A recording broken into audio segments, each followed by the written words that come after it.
टोंक विधानसभा क्षेत्र की जनता का हमेशा मुझे असीम प्यार और प्रेम मिला है। आज भी जब मैंने गांव के दौरे किए तो सभी लोगों से मिलने का मौका मिला पुनः, और जो विकास कार्य हैं उसकी समीक्षा हमने करी है।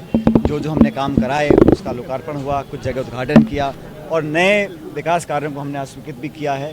मुझे खुशी है कि यहाँ पर सड़कों में विशेष रूप से शिक्षा और चिकित्सा के क्षेत्र में हम लोगों ने काफ़ी कुछ यहाँ पे काम हम कर पाए पिछले 4 सालों में।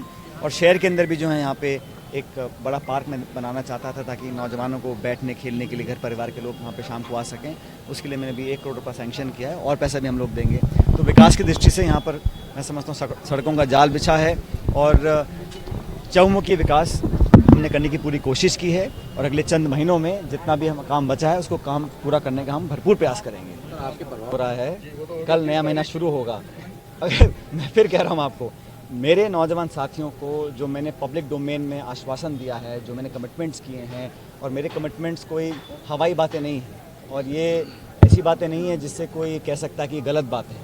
क्योंकि मैंने कहा ना, कांग्रेस पार्टी हमेशा करप्शन के खिलाफ रही, कांग्रेस पार्टी हमेशा नौजवानों के पक्ष में रही है। तो उनको न्याय दिलाना और भाजपा सरकार में जो करप्शन हुआ उस पर जांच बैठाना मैं समझता हूँ ये अति अनिवार्य है। इस पर कोई कॉम्प्रोमाइज़ नहीं। मोदी है, आप सभी जानते हैं कि कांग्रेस पार्टी और कांग्रेस का शीर्ष नेतृत्व और राहुल गांधी जी, हम सब इस बात को कई बार दोहरा चुके हैं कि करप्शन को लेके हमारी ज़ीरो टॉलरेंस है। किसी भी कीमत पर भ्रष्टाचार को हम लोग स्वीकार नहीं कर सकते हैं। और कांग्रेस ही वो पार्टी है जिसने हमेशा नौजवानों को प्रोत्साहित किया है, राजनीति में बाकी क्षेत्रों में उनको आगे आने का मौका दिया है। तो नौजवानों के साथ अगर कहीं गलत होता है या कहीं उनके साथ नाइंसाफ़ी होती है तो मैं समझता हूँ पार्टी हमेशा उसके खिलाफ रही है। भ्रष्टाचार और नौजवानों के भविष्य, इन 2 मुद्दों पर किसी प्रकार का कोई समझौता कोई करे या मैं समझौता करूं, ये संभव नहीं है।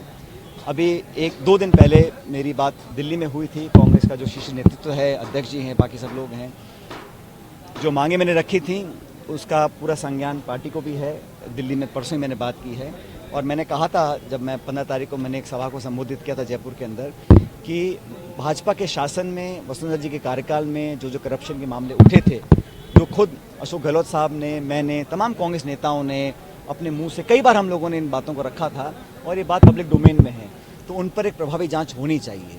और जहाँ तक राजस्थान पब्लिक सर्विस कमीशन है, वहाँ पर काफ़ी पद खाली पड़े हैं और कुछ नियुक्तियाँ ऐसी हैं जो मैं समझता हूँ बेहतर हो सकती हैं। इसलिए उसका मूल चूक उसमें परिवर्तन लाना, उसकी फंक्शनिंग में, उनकी नियुक्तियों में मापदंड तय हो, और जो हमारे लाखों लाख बच्चे जो बड़ी मुश्किल से शहरों में जाकर मकान और कमरे किराए पे लेते हैं, कोचिंग और ट्यूशन में पैसा खर्च करते हैं, साल 2 साल मेहनत करते हैं, उसके बाद अगर उनके साथ धोखा हो जाता है तो उन लोगों के पास कुछ लोग ओवरेज हो जाते हैं, कुछ के घर परिवार वालों को आर्थिक बहुत दिक्कतें आती हैं, तो उन लोगों की आर्थिक मदद हम लोग करें। मैं समझता हूँ ये मैंने मुद्दा उठाया था और मैं समझता हूँ इस मुद्दे पर कार्रवाई सरकार करेगी।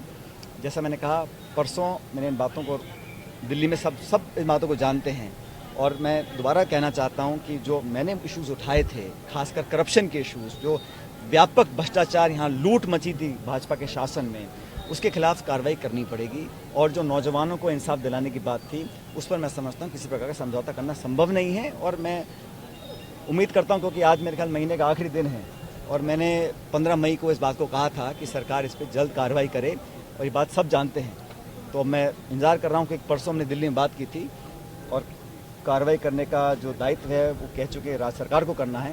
तो अब देखिए कल क्या होता है। भारतीय जनता पार्टी का जो हाल हुआ है कर्नाटक के अंदर, वो हम सब ने देखा है और ये बार बार लोगों को झांसा देना, डबल इंजन, अब वो इंजन सीज होने चालू हो गए हैं। और कर्नाटक में जो भाजपा की भ्रष्ट सरकार थी, 40% कमीशन सरकार का हमने उन पे आरोप लगाया था, वो आरोप चिपक गया, लोगों ने उसको विश्वास किया। इसलिए ऐतिहासिक बहुमत कांग्रेस पार्टी को कर्नाटका में एक ऐतिहासिक बहुमत मिला, इसलिए मिला क्योंकि हमने वहाँ की सरकार को भ्रष्ट वो थी, हमने आरोप लगाए और जनता ने साबित किया कि हमारे सारे आरोप सत्य थे। अब हमारी सरकार वहाँ बनी है, इसलिए मुझे लगता है बहुत जल्द वहाँ के मुख्यमंत्री, वहाँ की हमारी सरकार उन सब मामलों पर कार्रवाई करेगी जहाँ जहाँ हमने करप्शन के आरोप वहाँ पर लगाए थे कर्नाटक में। और भाजपा का जहाँ तक राजस्थान में हाल है, आज मुझे मालूम है प्रधानमंत्री यहाँ आ रहे हैं। अब प्रधानमंत्री बार बार यहाँ आ रहे हैं और उनके आने से मुझे लगता है कि ये बात साफ दिख रही है कि जो भाजपा का राजस्थान का नेतृत्व है वो सक्षम नहीं है विपक्ष की भूमिका निभाने में। पिछले 4.5 साल में सदन के अंदर, सदन के बाहर भारतीय जनता पार्टी ने ये कहीं प्रमाण नहीं दिया कि वो एक मजबूत विपक्ष है। संख्या बल ठीक ठाक है उनके पास विधायकों का, फिर भी हर मुद्दे पर मुझे लगता है जो एक जनता उम्मीद करती है, क्योंकि एक प्रभावशाली विपक्ष लोकतंत्र की बहुत बड़ी ज़रूरत है, उस चीज़ में पूरी तरह फेल हुए हैं। और आपस में इतना खींचतान मैं समझता हूँ है, इससे जनता भी उम्मीद भाजपा से बिल्कुल खो चुकी है, ऐसा मैं मानता हूँ। और प्रधानमंत्री बार बार यहाँ आ रहे हैं, उम्मीद जगा रहे हैं, लेकिन पार बीजेपी बिल्कुल पड़ने वाली नहीं है। मैं इस बात को बिल्कुल स्पष्ट रूप से कहना चाहता हूँ।